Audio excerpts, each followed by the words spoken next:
What's up, everyone? Let's give you a recap of the PBA Players Championship over this past weekend at Bolero Wauwatosa outside Milwaukee.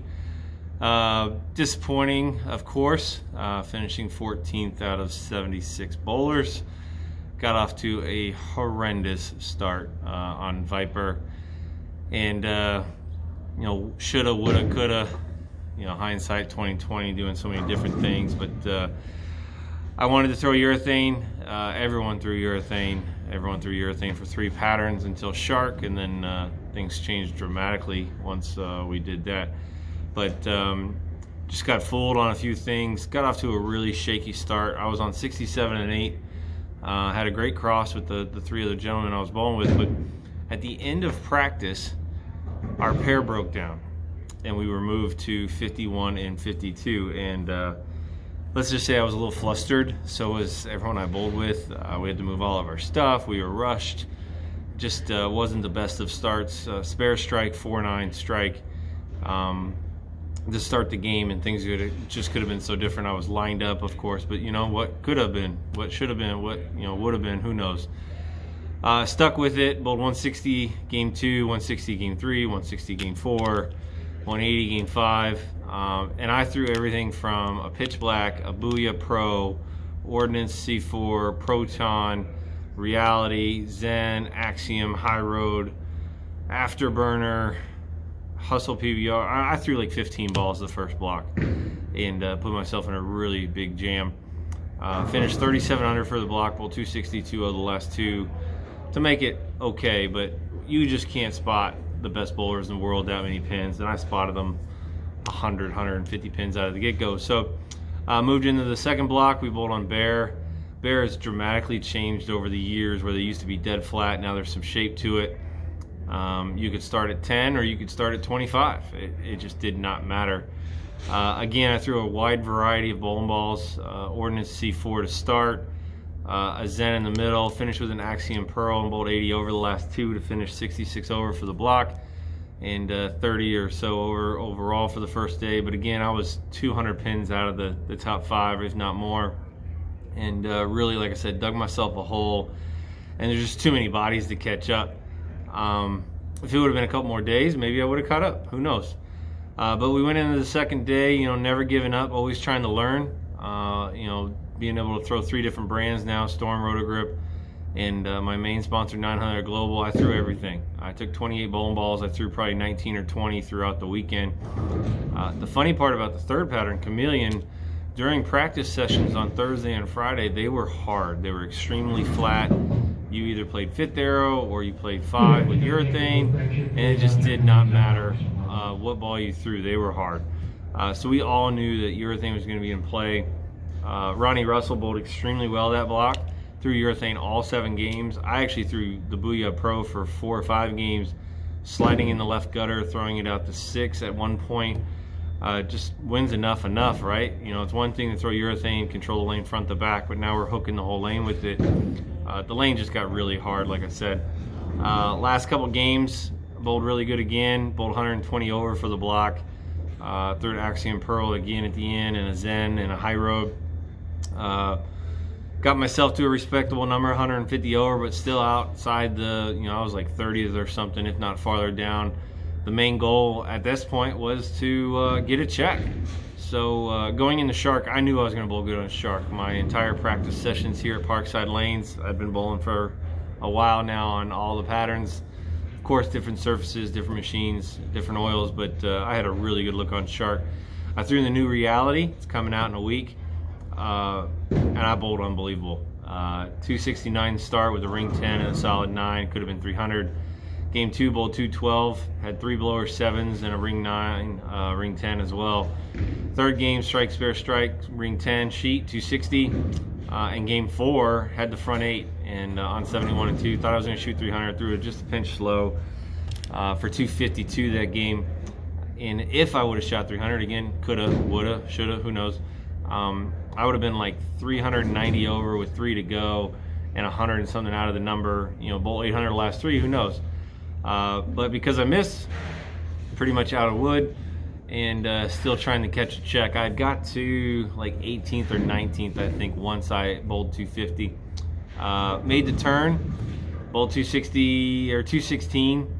Really good game, couple 7-pins again, ring 10, flat 10, but was controlling the pocket. Wanted to get out of the reality, but at the same time I was hitting the pocket and knew I just needed to move left. I was following Ronnie and Wes and EJ, so I knew where everybody was.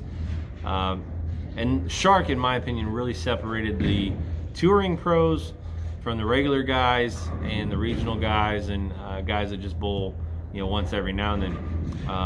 It really separated the Purple Hammers also. The guys that threw the Purple Hammers on the left side in our region went from a lock on the show to out of the show. The two lefties, they completely fell out. The same thing happened across the country, it sounds like, listening to some podcasts over the llast couple of days and hearing some rumors. Purple Hammers didn't look good on Shark. Imagine that, 48 feet, you're not supposed to throw urethane. But I'm surprised. I was told a few guys did throw it down in the southwest because the gutter hooked so much, and you know, oh well, couldn't control what's going on with that. So back to me and what happened. Bowled really good on Shark. The last couple bowled 260, 230. Went all the way from like 64th at one point to 14th. Got a check. Like I said, extremely disappointed with how the weekend went, but oh well. So congratulations to the 5 guys that did make it out. Our #1 seed over the weekend in the Central region was Tom Smallwood. #2 seed was Andrew Anderson. He bowled unbelievable on Shark as well, 270, 270, 300 or something out of the first 4 games. Ronnie Russell was our 3 seed. Wes Malott was our 4 seed, and Zach Weedman from Indianapolis, our 5 seed. First show ever for this young man. Congratulations to him. And to the rest of the 20 across the country. You know, this was a sprint, 28 games over 2 days, over 4 patterns, topography issues, temperature issues, you name it. There was all kinds of things that happened.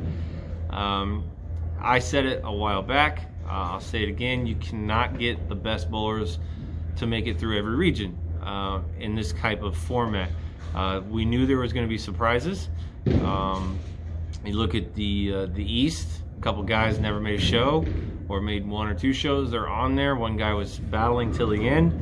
The Southwest, Frankie's your big star out of that group of 5. A couple great players also on that show, but first TV shows for them, so congrats to them. The South, you know, the only region with 5 PBA players, touring players in it. And then out in the West, you got some big surprises out there. Everyone locked so many people in, but they didn't make it, right? Again, you give them a full week, 1 pattern, 1 location, guys figure it out normally and make a run, but in this type of form it didn't happen. But it was, you know, kudos to the PBA for giving it a try. I like the concept. I think there should have been some other requirements for it, but you know, I don't make the decisions. I just bowl the tournament. And again, didn't bowl the best. Never gave up though, found a way to get a check, and that's what matters when you're trying to provide for a family. So next up for me is I'm gonna bowl a PBA 50 under doubles tournament in a couple weekends in Ohio with Mr. Tom Hess. The weekend after that, I'll be going to Louisville for the Bradley Open. And then a week off for Valentine's Day, and then we'll be heading down to Jupiter for the TSC, and then the World Series in Tampa, the USBC Masters and US Open in Reno at the end of March, April. And that's pretty much it for the beginning of the season of 2021. So not the best of starts, like I said, but some progress. Was able to throw urethane and practice with it. Some good and bad. You got to practice and throw it to get better at it. Hopefully next time around I will be better. I know I've already ordered a few more because so many people threw it on 3 patterns, like I said, but is what it is. So hope everybody has a wonderful day. Big shout out here to Parkside for letting me practice over the last couple months and staying prepared for you know getting ready for the PBA Players Championship. But now we're fully open. I'll be practicing a lot more and you know, being ready for the TSC and everything else coming up. So big shout outs to my sponsors, 900 Global, High Five Gear, Vice, Genesis, bowlingmonkey.com. I'm sure I'm missing a few. Oh, Mr. Tony Stewart, big sponsor. And you know, shout out to him. He's going to start his season this weekend out in Arizona. And I got to be missing one. Oh, Mongoose Products. Steve Adams, thanks for all you do for me. Yeah, so yeah, check out my website. We got some cool stuff coming out. It shows you the schedule of the events, you know, my sponsors, anything else. But any questions, please send me a message. Facebook, Twitter, Instagram. And make sure to like, subscribe to this YouTube channel. Again, new to it, learning it. Just another avenue of what's going on. So again, balls of choice through the Players Championship: urethane, Zen, Reality, urethane, Axiom, High Road, urethane. Yeah, just can you imagine we threw urethane? Okay, enough of that. So everyone have a wonderful day, and we'll talk to you all soon. Cheers.